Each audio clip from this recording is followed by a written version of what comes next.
حضرت آدم علیہ السلام کی تخلیق سے بہت عرصہ پہلے اللہ تعالیٰ نے ایسی آگ سے پیدا کیا جس میں دھواں نہیں ہوتا۔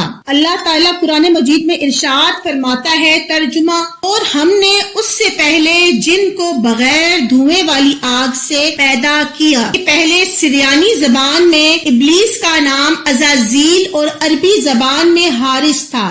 جب اس نے حکم الہی سے انکار کیا تو اس کا نام ابلیس ہوا، جس کا معنی ہے بھلائی سے دور ہونا اور رحمت الہی سے نا امید ہونا۔ اس کا ایک نام شیطان بھی ہے، جس کا معنی ہے حق سے دور ہونے والا، ہلاک ہونے والا اور جل جانے والا۔ حضرت کعب الاحبار رحمت اللہ علیہ فرماتے ہیں، ابلیس ملعون 40,000 سال تک جنت کا خازن رہا اور 80,000 سال تک فرشتوں کے ساتھ رہا۔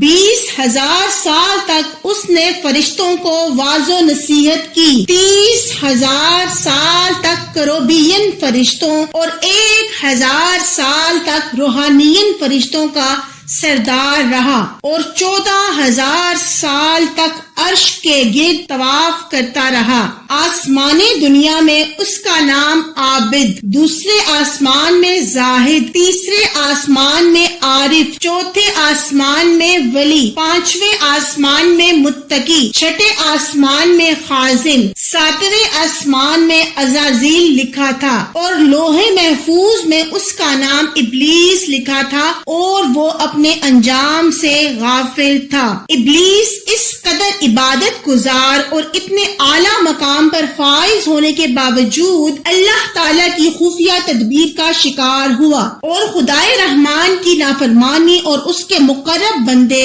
حضرت آدم علیہ السلام کی بے ادبی میں مبتلا ہو کر اپنی عبادت اور ریاضت کا ثواب بھی ضائع کر بیٹھا، مقام و منصب سے بھی محروم ہوا اور ہمیشہ کے لیے عذاب جہنم کا حقدار ٹھہرا۔ منقول ہے کہ ابلیس کا یہ انجام دیکھ کر حضرت جبرائیل علیہ السلام اور حضرت میکائیل علیہ السلام رونے لگے۔ سب کچھ جاننے کے باوجود دریافت فرمایا، تم کیوں روتے ہو؟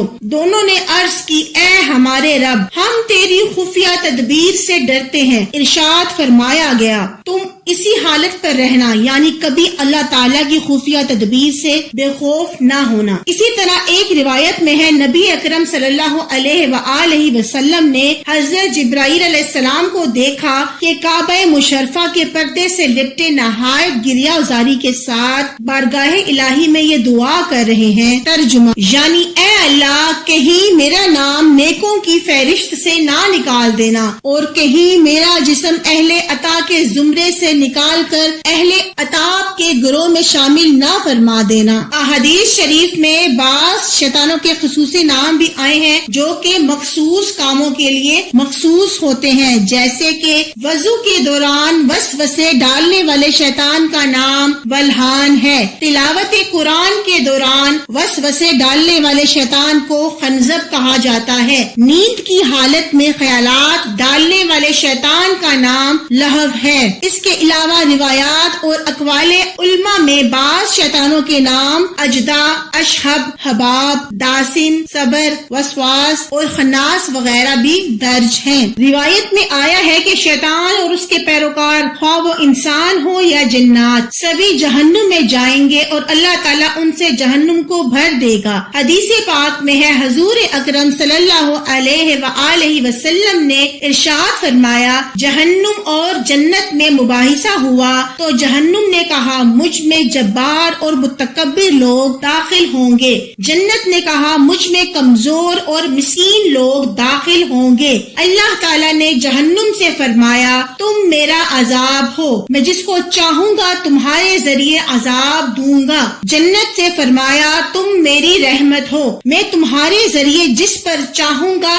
رحم کروں گا اور تم میں سے ہر ایک کو پر ہونا ہے۔ یاد رہے کہ کفار ہمیشہ دوزخ میں رہیں گے اور جو گناہگار مومن دوزخ میں جائیں گے وہ عارضی طور پر وہاں رہیں گے. اللہ تعالیٰ انہیں ان کے گناہوں کی سزا دے کر آخر کار انہیں جنت میں لے جائے گا. ابلیس کا دنیاوی انجام یہ ہوا کہ اللہ تعالیٰ نے اسے اپنی بارگاہ سے ذلیل و رسوا کر کے نکال دیا، خود بھی اس پر لعنت فرمائی اور قیامت تک کے لیے مخلوق کی لعنت کا توق بھی اس کے گلے میں ڈال دیا اور اس کی حسین صورت بدل کر اسے بد شکل روح سیاہ کر دیا اور اس کی نورانیت سلب کر لی، اور آخری انجام یہ ہوگا کہ اسے اور اس کے پیروکاروں کو اللہ تعالی جہنم میں ڈال دے گا.